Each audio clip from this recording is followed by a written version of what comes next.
So first off then, that news that's been coming into us a short while ago, that the former Prince Andrew, now of course Andrew Mountbatten-Windsor, has been arrested on suspicion of misconduct in public office. Just a few details emerging at this stage from the police, but Philip Tell is with me here on set. Philip, just tell us first of all what we know about the latest situation. Well, the police have been saying they've arrested a man in his 60s from a home in Norfolk. That man is Andrew Mountbatten-Windsor, the former Prince Andrew, who has been arrested and brought in for questioning by police.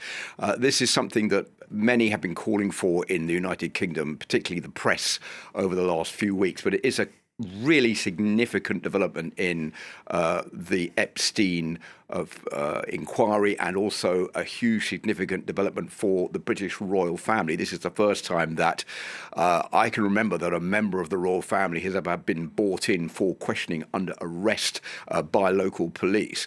I think that what we're seeing here is a rapidly developing situation where, until the most recent Epstein documents were released, these 3 million documents just a few weeks ago, a couple of weeks ago, there was an inquiry into what Andrew Mountbatten-Windsor had been up to with Jeffrey Epstein.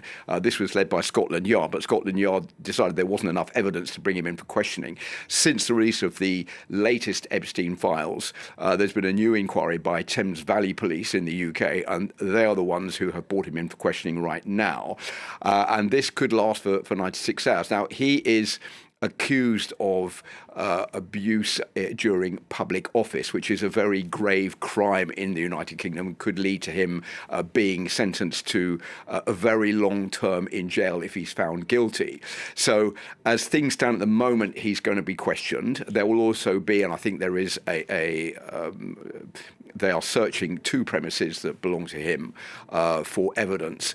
And I think probably what we're seeing here is this decision to go in and arrest Andrew Mountbatten-Windsor is a way of surprising him so that he's brought in for questioning without being able to prepare himself beforehand, knowing that he'd been called in for questioning, but maybe in a few days' time. The fact that he's actually got police going around that take him in immediately by surprise means that will give them more leeway to try to find or uncover evidence that they need to press charges against him. It's obviously a terrible look, isn't it, for the British royal family? It is terrible news for the British royal family. I think they've been really split between themselves over what to do, and we've seen in recent times that King Charles himself has made as much effort as he can to try to show that the royal family is in charge.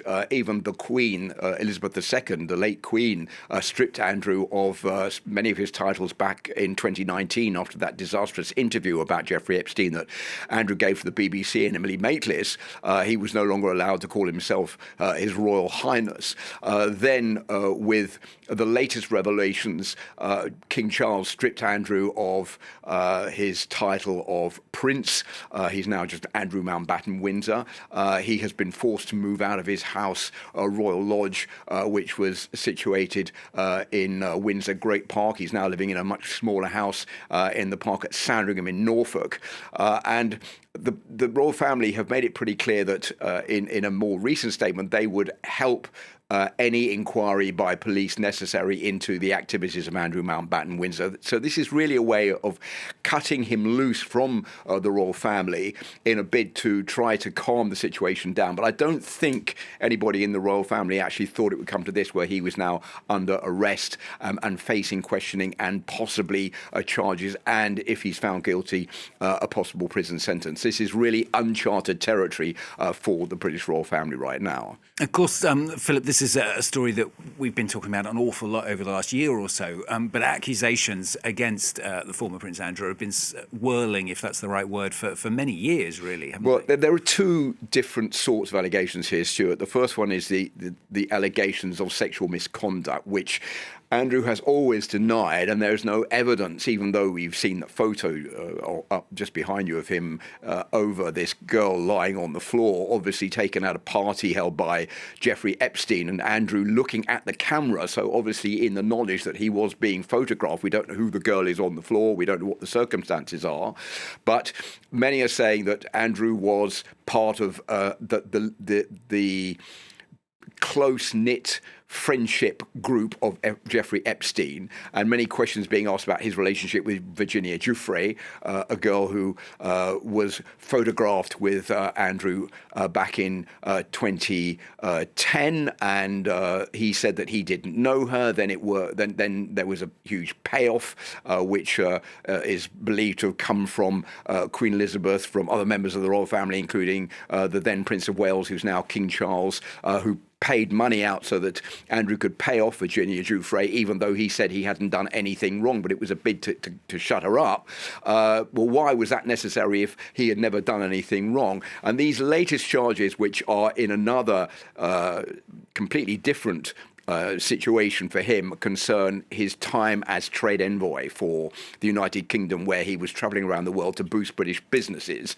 And he's suspected of handing over information to Jeffrey Epstein after being in contact with officials in Hong Kong, in China and in Vietnam, which is something that he was not legally allowed to do. So in other words, Andrew was seeing trade officials on those journeys to try to boost British business investment in those countries, but handing over information to the financier Jeffrey Epstein, who would obviously use that to his own advantage to make money on the back of what Andrew was doing. And that is where the police believe they have enough evidence now to bring Andrew in for questioning and to arrest him. Just one final question, Philip. I mean, there's been an awful lot of talk recently, hasn't there, about the ramifications of the Jeffrey Epstein affair and the differences between the way that, at the moment anyway, is happening in the US and the way it's happening in Europe. Here in Europe, we've had difficulties in Norway. We've had a former minister here in France who's lost his job as the head of the Arab Institute. In the UK, Keir Starmer has been in difficulty as well, along with Peter Mandelson, obviously, and now this involving a member of the royal family. I mean, there are stark differences, aren't there, to how this whole scandal and affair has affected European nations compared to how it's affected people in the US so far, anyway. That's certainly true, and I think a lot of criticism in the US and of the US in the way that this is being handled. There were calls for Andrew to go and testify in the United States, but there's no way of obliging him to go there to this committee, the House of Representatives, which really doesn't have any power. It can subpoena people to come and talk, but that's as far as it can go. It can't press charges. And Donald Trump has tried very hard to dismiss any accusations of his involvement with Jeffrey Epstein, saying that the files have been released. There is no evidence that he did anything wrong, and that everyone should just move on from the Epstein files and concentrate on the cost of living in the United States and other major issues that Donald Trump is trying to solve. I don't think anybody is really buying that, but I think we're going to see a change at the end of February when Bill and Hillary Clinton are going to testify. This is also not particularly good news for Donald Trump, because they say, well, we've got nothing to hide. We're going to say exactly what we want to say, and this is going to be done in public. Many around Donald Trump have tried to stop this from being a public testimony, because they fear that Bill and Hillary Clinton may try to drag President Trump into this. But it'll be interesting to see how this works out. This testimony is going to take place on the 28th of February. But I think the more that this goes on, and the arrest of Andrew Mountbatten-Windsor, the more pressure there's going to be building on Donald Trump and on the United States, and particularly on Pam Bondi, the Attorney General of the US, to come out and release more documents, and to maybe even release documents that are unredacted, so that more evidence can be found and people can see exactly what happened and who was involved in the Epstein files.